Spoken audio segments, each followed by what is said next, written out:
साथियों नमस्कार, मैं सत्यनारायण सिंह अपने YouTube चैनल एसेंसिंग क्लासेस में आप सभी का हार्दिक स्वागत एवं अभिनंदन करता हूं। साथियों, कक्षा 11 हिंदी के अंतर्गत आज हम एक ऐसे कवि की बात करेंगे जो आज के दौर में भी प्रासंगिक है।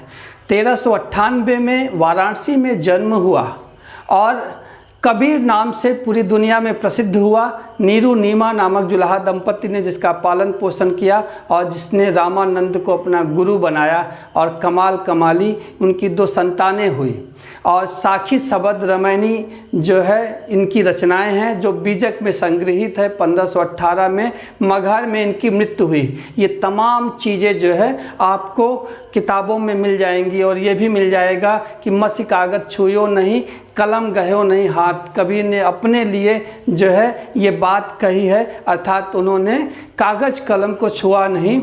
और फिर भी आज के दौर में ऐसा कोई गायक नहीं है जिसने कबीर को गाया ना हो। ऐसे कोई शायर नहीं है जिन्होंने कबीर का वर्णन अपनी शायरी में ना किया हो या उनका जो संदेश है उन्होंने अपनी शायरी में गुनगुनाया ना हो। और अगर अभी के दौर में आप कबीर को खोजना चाहते हैं तो निदा फाजली की रचनाओं में, उनके दोहों में आप कबीर को खोज सकते हैं। और थोड़ा सा और एडवांस हो जाइए तो आप YouTube में गुलजार साहब के डायलॉग में अबीदा परवीन की आवाज़ में कबीर को सुन सकते हैं। और नया तराना बिल्कुल आप अगर सुनना चाहते हैं तो कलाम कबीर में शबनम बीरमानी को आप सुन सकते हैं। तो कबीर ऐसे हैं जो हर जगह हर दौर में लोगों के दिलो दिमाग में, उनके मस्तिष्क में छाए हुए हैं। लेकिन हम बात कबीर पे के उस बात की नहीं करेंगे, बल्कि हम कबीर के इस पद की बात करेंगे जो कक्षा 11 के कोर्स में है। इनमें कबीर साहब कहते हैं कि परमात्मा एक है। जो लोग संसार और परमात्मा को भिन्न मानते हैं, अलग मानते हैं, वह अज्ञानी हैं, वो मूर्ख हैं। इस सृष्टि में, इस संसार में एक ही जल है, एक ही वायु है और एक ही ज्योति स्वरूप में परमात्मा सब में विद्यमान है। इस संसार का रचयिता एक है। जैसे बढ़ई लकड़ी को तो काट सकता है लेकिन उसमें समाहित अग्नि को नहीं काट सकता, उसी तरह परमात्मा प्रत्येक घट घट में निवास करता है। और कबीर कहते हैं कि माया में जो लिप्त मनुष्य है उनको चेत जाना चाहिए, उनको संभल जाना चाहिए और माया के बंधन से अलग होकर के आप निर्भय रह सकते हैं, निडर रह सकते हैं। क्योंकि ऐसी स्थिति में आप उस परमात्मा के संरक्षण में रहेंगे जिसने कि इस पूरी दुनिया को बनाया है, जो कि पूरी दुनिया के संपूर्ण जातियों में घट घट में निवास करता है। तो हम बात करते हैं इस पद की।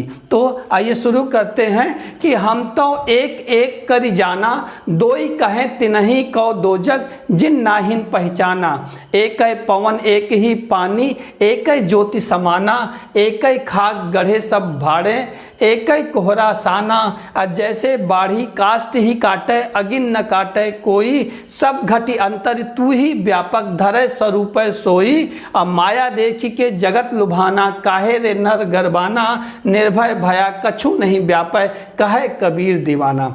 सबसे पहले हम इन शब्दों का अर्थ देखते हैं। तो हम तो मतलब अपने लिए एक एक, यहाँ पहले एक का मतलब है ईश्वर और दूसरा एक का मतलब है संख्या। तो अगर आप व्याकरण में जाएंगे तो कहेंगे भैया यहाँ पे यमक अलंकार है। एक शब्द 2 बार आए और उनका अर्थ अलग अलग हो तो यमक अलंकार होता है। करी जाना मतलब हम यही जानते हैं कि ईश्वर एक है। आगे दोई, दोई माने 2, कहे माने जो कहे, तिनहि, तिनहि माने उनको, दोजक, दोजक बोलते हैं नरक को। क्या बोलते हैं? नरक को। जिन, जिन माने जिन्होंने, नाहिन माने नहीं, पहचाना माने नया नहीं पहचाना।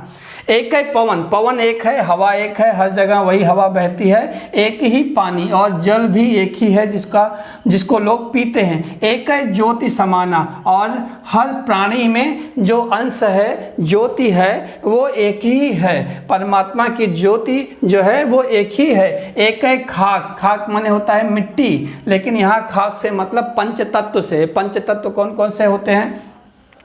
पृथ्वी, आकाश, वायु, जल और अग्नि, ये 5 तत्व हैं। तो यहाँ खाक माने मिट्टी होता है, लेकिन यहाँ खाक का मतलब उस पंच तत्व से है। गढ़े, गढ़े माने बनाया। सब भाड़े, भाड़े माने क्या होता है? बर्तन। भाड़े माने होता है बर्तन, लेकिन यहाँ भाड़े का मतलब क्या है? ये किसका रूपक है? सभी जीवों का रूपक है, सभी मनुष्यों का रूपक है। और एक है कोहरा। कोहरा माने क्या होता है? कुम्हार। कुम्हार जो बर्तन बनाता है, पॉट बनाता है। साना माने कि साना माने बनाना, सब बनाया। आगे जैसे बाढ़ी। बाढ़ी का मतलब है बढ़ई। जैसे बढ़ई काष्ट ही काटे। काष्ट माने होता है लकड़ी, काटे माने काटना। जैसे बढ़ई क्या करता है? लकड़ी ही काटता है। अगिन न काटे। अगिन माने आग। आग को कोई नहीं काट सकता है, यानी लकड़ी में समाहित आग को कोई नहीं काट सकता है। सब घटी। घटी माने सब प्राणी में। अंतर। अंतर माने उसके अंदर। तू ही व्यापक मतलब तुम ही समाये हो। धरे स्वरूप। धरे माने रखता हो। स्वरूप माने कोई भी स्वरूप, सोई कोई भी स्वरूप रखता हो, लेकिन आप सब में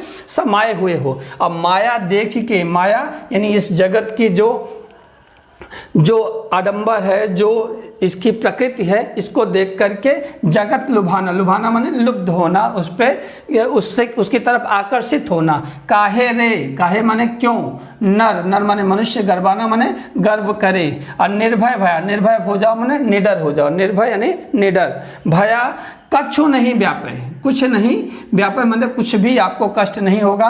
कहे कबीर दीवाना। दीवाना प्रेमी, आप पागल कुछ भी कह सकते हैं। दीवाना वैसे भी कहते हैं कि जो किसी मस्ती में हो उसे आप दीवाना कह लीजिए। तो ये इन शब्दों का अर्थ था। आइए हम इसकी व्याख्या देखते हैं कि कबीर दास जी क्या कहते हैं कि हम तो एक एक कर जाना। हम उस ईश्वर को एक ही मानते हैं।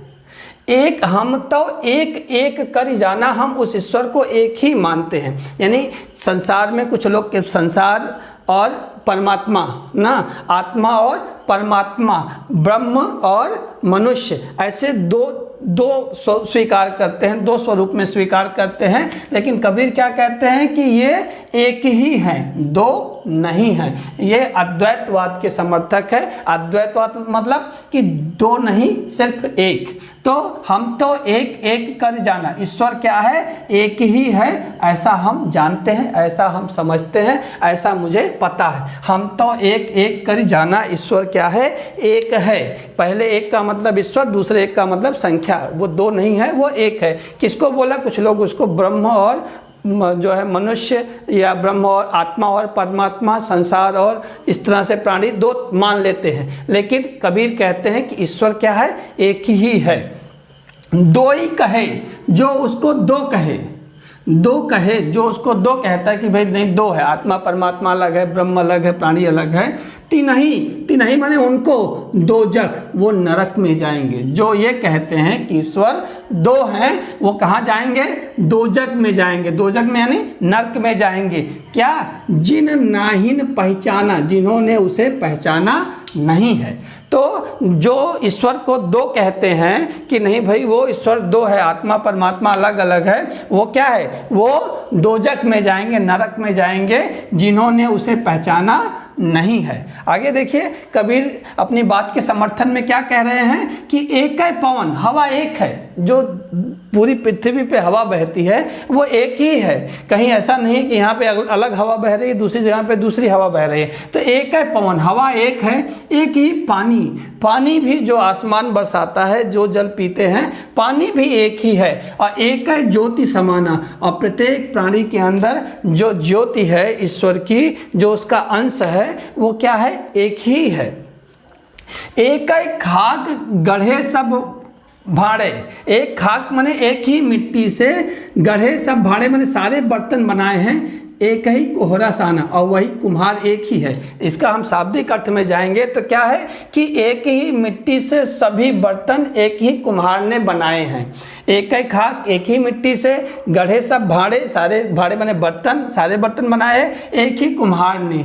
ठीक है, एक ही कुम्हार ने साना माने बनाया है। अब लेकिन इसको उसमें जाए तो जितना भी प्राणी है वो एक ही खाक, मतलब खाक माने यहाँ पंचतत्व की बात है कि अग्नि, जल, वायु, पृथ्वी, आकाश, इन्हीं 5 तत्वों से मनुष्य बनता है। तो जितने भी प्राणी है धरती के, वो इसी 5 तत्वों से बने हुए हैं। और भाड़े वाले सारे के सारे मनुष्य जो किससे बने हैं, इन्हीं पंच तत्वों से बने हैं। धरती, आकाश, अग्नि, जल, वायु, इन्हीं पंच तत्वों से बने हैं और सबको उसी कुम्हार ने अर्थात उसी ईश्वर ने क्या किया है, बनाया है। ठीक है, तो ईश्वर ने सभी उसी पंच तत्वों से सभी मनुष्यों को, सभी प्राणियों को बनाया है। अब क्या कह रहे हैं आगे अपनी बात के समर्थन में कि जैसे बाढ़ी काष्ठ ही काटे, जिस प्रकार से बढ़ई काष्ठ में लकड़ी को ही काट सकता है, अग्नि न काटे कोई, उसमें जो आग छुपी हुई है, जो अग्नि छुपी हुई है, क्योंकि अग्नि उसका गुण है, उसको कोई नहीं काट सकता। तो जैसे बाढ़ी काष्ठ ही काटे, जिस प्रकार से बढ़ई लकड़ी को ही काट सकता है, उसमें छुपी अग्नि को नहीं काट सकता है, वैसे ही सब घटी अंतर तू ही व्यापक, मतलब प्रत्येक प्राणी के अंतर में, घट माने प्राणी के अंतर में, घट घट में, अंतर माने अंतर्मन में, तू ही व्यापक, तुम ही क्या हो, समाये हो। क्या कह रहे हैं ईश्वर को कि जैसे बढ़ई क्या करता है, लकड़ी काटता है लेकिन उसमें अग्नि को नहीं काट सकता, उसी प्रकार से हर प्राणी के अंतर में तुम ही समाये हो। वो भले ही किसी भी स्वरूप का हो, किसी भी जो है रंग का हो, किसी भी आकार का हो, सब में उस ईश्वर का स्वरूप ही है, सब वो उस ईश्वर का स्वरूप ही है। कहने का मतलब क्या है कि मनुष्य का जो शरीर है वो क्या है, वो नष्ट हो जाता है, लेकिन उसके अंदर जो तत्व है ईश्वर का, उसकी आत्मा, वो नष्ट नहीं होती है, वो क्या होती है, अजर और अमर होती है। वो ईश्वर में ही लास्ट में, अंत में मिल जाती है, ईश्वर से ही आती है, ईश्वर में ही मिल जाती है। तो वही कहा कि सब घटी, प्रत्येक प्राणी के अंदर तुम ही समाये हो, भले हो वो किसी भी स्वरूप में हो। आगे, माया देखी के जगत लुभाना, ये जो संसार है ये मायावी है, जो इसमें जो भी इसके आडंबर हैं, जो इसके कर्मकांड है, उसमें सारा जग, सारा संसार क्या है, लुभाया हुआ है, लुब्ध है, मोहित है, आकर्षित है। ठीक है, वो संसार की माया को देख करके। अब कबीर चिताते हैं, काहे रे नर गर्वाना, तुम हे ईश्वर, हे व्यक्ति, हे मनुष्य, हे प्राणी, तुम क्यों गर्व करते हो, इस माया पे गर्व क्यों करते हो? क्यों? क्योंकि ये तो क्षण भंगुर है, जो आपका शरीर है और उसके लिए जो जितनी सारी चीजें हैं, ये सब क्या है, सब क्षणभंगुर हैं, अर्थात कुछ भी किसी में भी स्थायित्व तो नहीं है। निर्भय इन सब से मुक्त हो जाओ ना, निर्भय भया कछु नहीं व्यापे, कोई कष्ट नहीं हो जाए, निर्भय हो जाओ, निडर हो जाओ।